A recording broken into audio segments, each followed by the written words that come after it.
Hello students of 8th standard, we have started the lesson that is nothing but lesson number 7, metals and non-metals.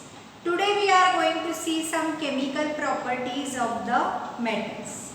The first chemical property of the metal is nothing but electronic configuration. Electronic configuration of any of the metal or non-metal is done on the its chemical behavior, the chemical behavior of the elements. Majority of metals have up to 3 electrons in their outermost shell. Most of the metals, they are having 3 electrons in their outermost shell. See, first we are going to see here sodium, which has the atomic number 11 and the electronic configuration is 281. Then that of the magnesium, the atomic number is 12 and the electronic configuration is 2A2. Then aluminium, the atomic number is 30 and the electronic configuration is 2A3. So this way we can do the electronic configuration of the metals. Formation of ions. See there, whenever you see the sodium, it has the electronic configuration 2A1. So whenever it loses, we know that metals are having a property of losing the valence electrons.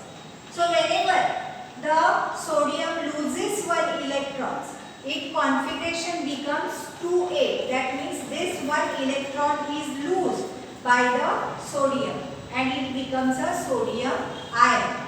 Then see magnesium. The electronic configuration is 2A2. It has to lose 2 valence electrons from its outermost shell and it becomes magnesium ion. That is nothing but its configuration becomes 2A. Then that of the aluminium. It has the configuration 2A3.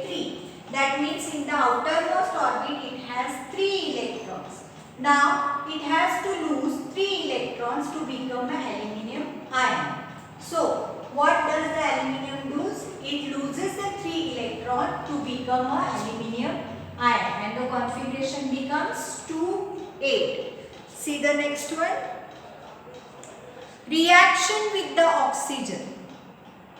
Reaction with the oxygen, that means the metals combine with oxygen to give their oxides. Whenever the metals combine with oxygen, they give the oxide. See here I have written metal plus oxygen gives you metal oxide and metal oxide plus acid gives you salt and water. See, this is very important in case of a reaction with oxygen. Then comes reactions with acid. See what you have to do? You have to take a dilute hydrochloric acid in a test tube. Then add zinc dust to it. Take a glowing splinter near the mouth of the tube. Observe the glowing splinter. You will notice some sound coming out from it. Most of the metals, they are reacting with the dilute HCl to form the, metal salts and hydrogen gas. These are written here, see. Metal plus dilute acid gives you salt plus hydrogen gas. Then see, reactions with water. Most of the metals do not show any observable or fast reaction with the cold water. But there are some metals like sodium and potassium react with cold water to produce their hydroxides and hydrogen gas. Most of the metals, they do not react with the cold water, but there are metals like sodium and potassium. They react with cold water and they give hydroxides or hydrogen gas. Magnesium metal requires steam to give the similar reactions. Then see next one, chemical properties of non-metals. Whenever you see the non-metals are nothing but nitrogen, oxygen, chlorine. Here we have C. See the chemical properties of non-metal. Nitrogen, it has atomic number 7 and the electronic configuration is 2, 5. Oxygen, it has atomic number 8 and the electron configuration is 2, 6. Similarly, chlorine has the atomic number 17 and the electronic configuration is 2, 8, 7. Then see, similarly, whenever you see formation of iron, what happens? See there, chlorine accepts one electron and becomes a chloride ion. See the configuration is 2, 8, 7. When it accepts one electron, the number of electrons in the outermost shell, it will be 8. The 7 becomes 8 and it will be nothing but a chloride ion. Then oxygen accepts 2 electrons and becomes oxide. That is nothing but, you can say, whenever the configuration of oxygen is 2, 6 and whenever it accepts 2 electrons, it will be 2, 8. That means in the outermost orbit there will be addition of 2 electrons, therefore the 6 becomes 8. Then see here, nitrogen, the configuration is 2, 5. It accepts 3 electron and its configuration becomes 2, 8. That is the outermost orbit accepts 3 electrons, therefore it becomes 8. Before that it will be 5 and then it becomes 8. So this is nothing but the, you can say, formation of the ions. Then see reaction with the oxygen. So non-metals combine with oxygen to form the oxides. So there are non-metals which are combining with oxygen to form the, you can say, oxides. Non-metal plus oxygen gives you non-metal oxide. Then see, oxide of non-metals are acidic in nature. Whenever you see the oxides of non-metals, they are acidic in nature. They react with bases to form soluble salt and water. What they do? They form a, you can say, salt and water when they react with the bases. See the equation is given here. C plus O2, that is nothing but carbon plus oxygen gives you carbon dioxide. Carbon dioxide when treated with a base, that is NaOH. NaOH is a base. It gives sodium carbonate, that is nothing but a salt, plus water. Then see next one. The oxides of non-metals react with water to form an acid. So what does it tells us? See there, CO2 plus H2O reacts together to form a carbonic acid. Then SO2 plus H2O reacts to form a sulfurous acid. SO3 plus H2O reacts to form a sulfuric acid. Then see, non-metals do not react with the dilute acids. Then see next comes noble metals. Some metals like gold, silver, platinum, palladium and rhodium, these all are nothing but the, you can say, noble metals. They occur in the nature. Where they occur? They occur in the nature, but in an elemental state. They are occurring in an elemental state. Gold, which is 100% pure, is called a 24 karat gold. Whenever we see the gold, gold is 100% pure and it is called 24 karat gold. Pure gold is very soft and it can be bent very easily. As a result, what happens? See there, the gold can bend, or you can say can break whenever we apply the pressure. Therefore, goldsmith mixes some another metal with the gold, and that another metal is nothing but copper or a silver. They mix copper or a silver. Ornaments are made up of 22 karat gold or gold with a still smaller carat value.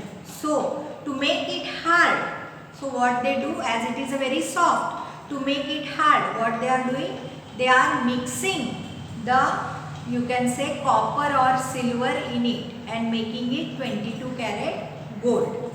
And see, 2% they are mixing in that, that means it happens again 24. So 24 karat gold, whichever is there, it is not purely used like that because it may break as it is very soft. Uses of noble metals. Gold, silver and platinum are used to prepare the, you can say, ornaments. Silver used in medicine. It has one of the antibacterial property. Then see, gold and silver are also used to make the medals. Then see, gold and silver also used to make few electronic devices. We can also make some electronic devices from that. Platinum, palladium metals are used as a catalyst. Then see, purity of the gold. Then see, when we ask a rate of a gold in a gold shop, it always differs. Why is it? Gold is nothing but one of the noble metal, we know that. In nature it occurs in an element form, that also we know. Then see, 100% gold is nothing but 24 karat gold. It is very soft and prepared by the gold ornaments which are prepared by the pure gold that may break or that may bend easily whenever there is a pressure applied. So the goldsmith, what they do, they mix silver or copper in some percent to prepare the 22 karat gold. See what it is given, carat 24, that is 100% pure gold. 22 karat 91.66, 18 karat 75%, then see 14 karat 58.33, 12 carat 50%, 10 carat 41.66. The next point that comes is nothing but corrosion. So see, there are various metals. We know that the metals react with the oxygen. Similarly, this is the corrosion point. So what does it tell here?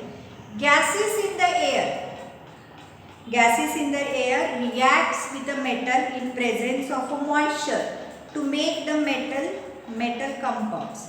The metal gets affected by the process and it undergoes corrosion.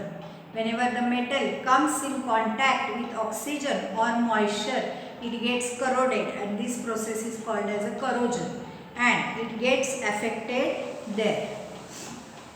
Then see next one. A reddish color deposit is formed on the iron by reaction with the oxygen gas. Whenever you can say the iron reacts with oxygen or moisture, you see that there is a, you can say, reddish color formed on this. Then again copper, whenever it reacts with oxygen, a greenish patches are formed on it. These are nothing but these are the reaction of the carbon dioxide gas. A blackish color deposit is formed on the silver by reaction with the hydrogen sulfide gas. Then see, to prevent the corrosion, what we have to do? We have to apply a layer of oil, we have to apply grease, we have to apply varnish, we have to apply paint on the metals. Then see, we can also do the plating of the metals, that is nothing but electroplating is done.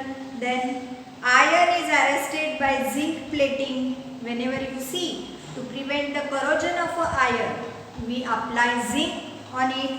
Then see the process, the contact of a metal surface with air is lost and corrosion cannot occur as the chemical reactions cannot occur. If we put any of the, you can say, paint, varnish, or you can say oil onto the metals, then that prevents the corrosion. That means there will be no reaction of the metal with the, you can say, air or the moisture. Next comes alloy. Alloy is nothing but a homogeneous mixture of two or more metals, or homogeneous mixture of metals and non-metals is called as a alloy. Then see, alloys are made up of by mixing constituent elements as per requirement. As per requirement, there is a mixing of the, you can say, metals or non-metals. For example, stainless steel. Stainless steels whichever are used in the home, they are also having a alloy. They are having a alloy of carbon, chromium, or you can say nickel. Iron, carbon, chromium and nickel. The alloy bronze is of copper and tin. So these are the, you can say, alloys. Finishing of this lesson.